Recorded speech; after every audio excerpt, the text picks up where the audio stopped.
Tem destaque que chega de Brasília porque o Legislativo Federal volta do recesso em fevereiro. Já nesse retorno aos trabalhos, os parlamentares podem derrubar pelo menos 4 vetos presidenciais a propostas que tinham sido aprovadas no Congresso. Os itens vetados por Lula e que estão na mira dos congressistas são o calendário obrigatório de emendas, a previsão de reserva de pelo menos 30% dos recursos dos programas de moradia para cidades com até 50 mil habitantes, trechos também do projeto de lei dos defensivos agrícolas que centralizavam no Ministério da Agricultura a coordenação de reanálises de riscos e alterações nos produtos e também 28 trechos da Lei Orgânica das Polícias Militares, que foi aprovada no ano passado pelo Congresso, com a participação de agentes em manifestações políticas. Vamos girar com os nossos comentaristas. Vou começar essa rodada com o Roberto Mota, análise dos vetos e a possibilidade, né, Mota, do Congresso Nacional, os congressistas derrubarem esses vetos do presidente Lula. Houve muitas críticas, a gente pôde acompanhar nas últimas semanas. Muito provavelmente nós veremos mais vetos presidenciais derrubados, pelo menos é o que parece. Agora, particularmente a questão que envolve o calendário das emendas, uma proposta que foi elogiada por vários analistas políticos, porque você, digamos, colocaria um filtro no toma lá da cá. Mas a pergunta é, será que os congressistas querem acabar com o toma lá da cá?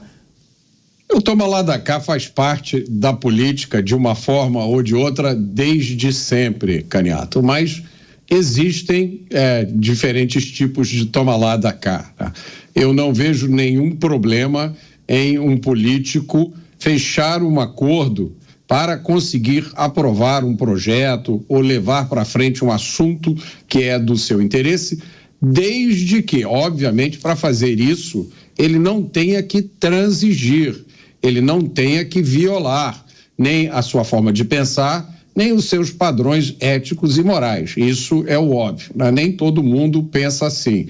Então, esse calendário de pagamento de emendas parece uma coisa positiva. A gente só fica desejando viver num mundo em que isso não fosse necessário, em que bastaria a gente ter uma quantidade suficiente de políticos conscientes no Congresso Nacional para que o governo, qualquer governo, nem pensasse em usar uma forma de barganha como essa. Você, Cristiano Beraldo, acompanha muito também a movimentação dos políticos e dos congressistas, tanto da Câmara quanto do Senado Federal. Como avalia essa iminente apreciação por parte dos congressistas? Devem derrubar os vetos presidenciais e essa especificação do calendário para a concessão das emendas. Vocês elogiaram, né, que isso poderia, inclusive, ajudar nesse relacionamento que o Poder Executivo tem com o Congresso. Não iria atrelar a concessão de emendas a uma votação importante. Fica parecendo compra de posicionamento, compra de voto, né? O que você defende, Beraldo? Não, fica parecendo não, né? A gente sabe que essa dinâmica, ela foi institucionalizada e isso representa a grande doença brasileira. Você ter repasses direto do executivo para o legislativo, do orçamento a ser executado conforme os interesses de cada um dos deputados, senadores. Isso não faz sentido porque ao Poder Executivo cabe executar. Quando você transfere recursos, as centenas de milhões, muitas vezes, para que o político execute junto ao seu prefeito parceiro, a gente vê no que dá. A gente vê dinheiro sendo jogado no ralo. E por quê? Porque nem o Poder Executivo e nem o Legislativo fazem esses investimentos ou gastam esse dinheiro com base num projeto para o país, para o estado ou para o município.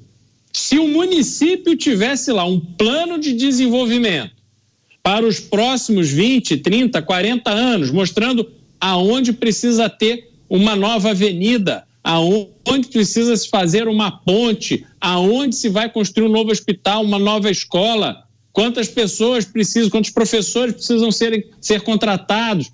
Se isso tudo tivesse escrito para a população conhecer, seria uma coisa. Mas não é.